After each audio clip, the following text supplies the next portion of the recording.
Bienvenidos a una misión infantil en seguimiento del libro de Felipe. Pero ¿qué te parece si oramos antes de iniciar?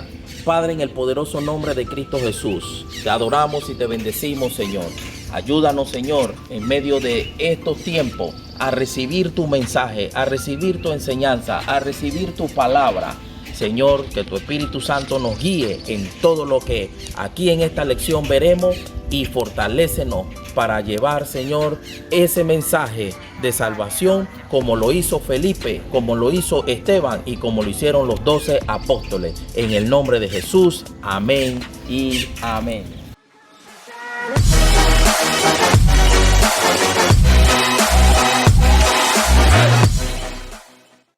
Y en nuestra introducción nos remontamos al libro de los Hechos, capítulo 14, versículo 23. Y dice que constituyeron en cada iglesia a ancianos. Y después de haber orado y ayunado, los encomendaron al Señor a cada uno de los que habían creído. Se evidencia en el libro de los Hechos de la existencia de una multipluralidad de liderazgo. Esto es un conjunto de líderes o de ancianos. La palabra anciano era utilizada en el trasfondo judío para aquellas personas que ejercían un tipo de liderazgo, pero que implicaba madurez espiritual, implicaba experiencia, pero también implicaba consagración. Así, entonces, en los tiempos de Moisés, existían muchos ancianos, pero Moisés era el líder. Había ancianos, pero de ellos había un líder, Moisés. Asimismo, en la iglesia deben de haber ancianos que supervisen la obra, pero habrá un líder, una voz que represente ese cuerpo como lo hace un pastor local. En el libro de Apocalipsis se confirma la realidad del ministerio pastoral al mencionar que Cristo envía mensajes a los ángeles de las 7 iglesias, es decir, a los pastores de cada una de ellas, tal como lo dice Apocalipsis 1:20. Respecto al ministerio de las 7 estrellas que has visto en mi diestra y de los 7 candelabros de oro, las 7 estrellas son los ángeles de las 7 iglesias. Y los 7 candelabros que has visto son las 7 iglesias. Y a los discípulos se les llamó cristianos por primera vez en Antioquía. Este contexto nos enseña que los apóstoles enseñaron a mucha gente en Antioquía. Esto aconteció durante un año. Esta formación del carácter de Cristo tuvo como resultado cristianos genuinos, llenos de Dios y de la palabra. Cuando estos cristianos aparecen en Hechos 13, se dice que de ellos había profetas y maestros. Es decir, primero eran cristianos y después profetas y maestros. Esta es la clave. Primero cristianos, discípulos de Cristo, después ministros, profetas, apóstoles, evangelistas, pastores y maestros. Efesios capítulo 4, versículo del 11 al 13. Entonces señalan cuáles son los propósitos por lo cual están dados estos ministerios, y lo mismo son para perfeccionar la obra en el propio ministerio o en las iglesias. En otras palabras, los 5 ministerios tienen la función de capacitar, de dotar, equipar y perfeccionar al cuerpo de Cristo para llevar a cabo la obra ministerial. La palabra perfeccionar en el griego se ajusta para reparar huecos en una operación. En conclusión, la pregunta final es: ¿cuál es la obra del ministerio que los creyentes de la iglesia estamos llamados a hacer? Segunda de Corintios 5, 18, 19.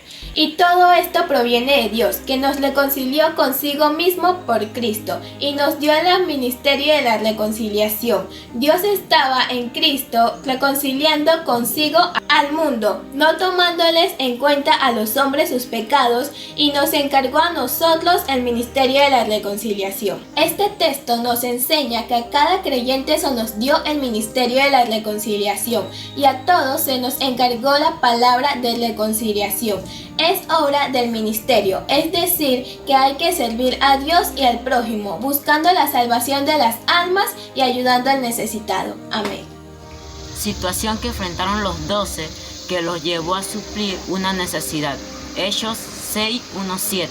En aquellos días, al crecer el número de discípulos, los de lengua griega se quejaron contra la lengua hebrea, diciendo que en el suministro diario no atendían a sus viudas. Los apóstoles convocaron al grupo de discípulos y le dijeron: no nos parece bien descuidar la palabra de Dios para ocuparnos de la administración. Por tanto, hermano, escoged 7 de vosotros, hombres de buena fama, llenos de espíritu y sabiduría, y los encargaremos de esta tarea. Nosotros nos dedicaremos a la oración y al ministerio de la palabra. En aquellos días, como creciera el número de los discípulos, hubo murmuración de los griegos contra los hebreos, de que las viudas de aquellos eran desatendidas en la distribución y la atención diaria. Entonces los 12 convocaron a la multitud de los discípulos y dijeron que no era justo que esto estuviera pasando.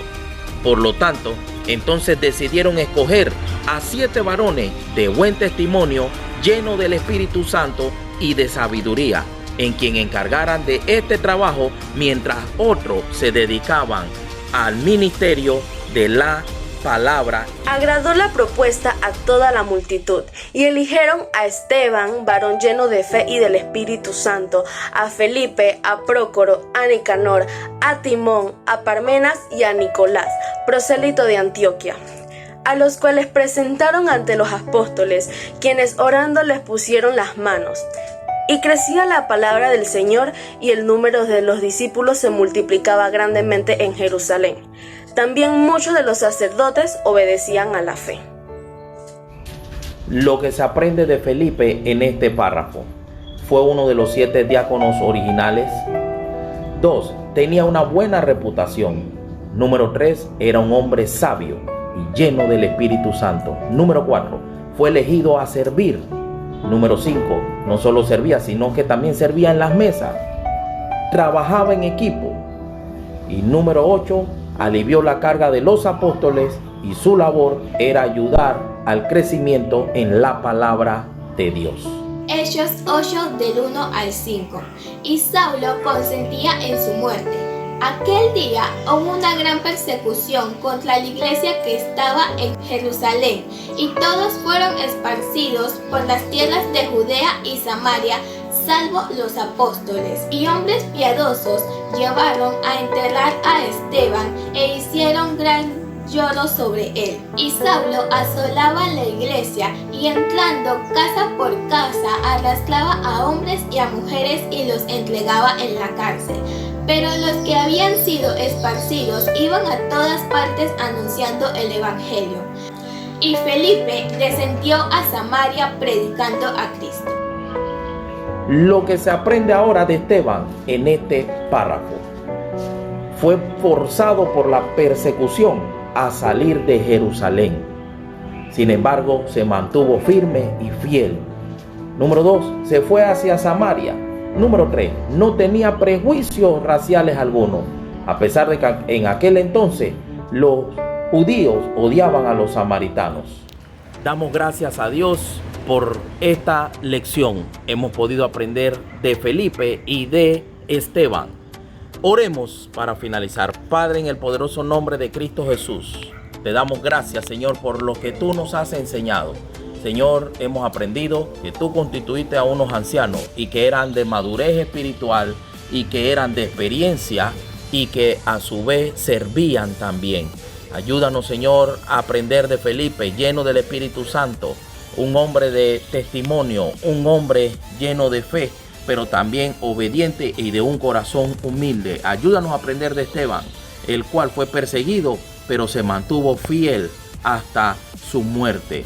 Gracias, Dios mío, porque los 5 ministerios son para la perfección del cuerpo de Cristo en la iglesia. y otros ministerios. Saludos.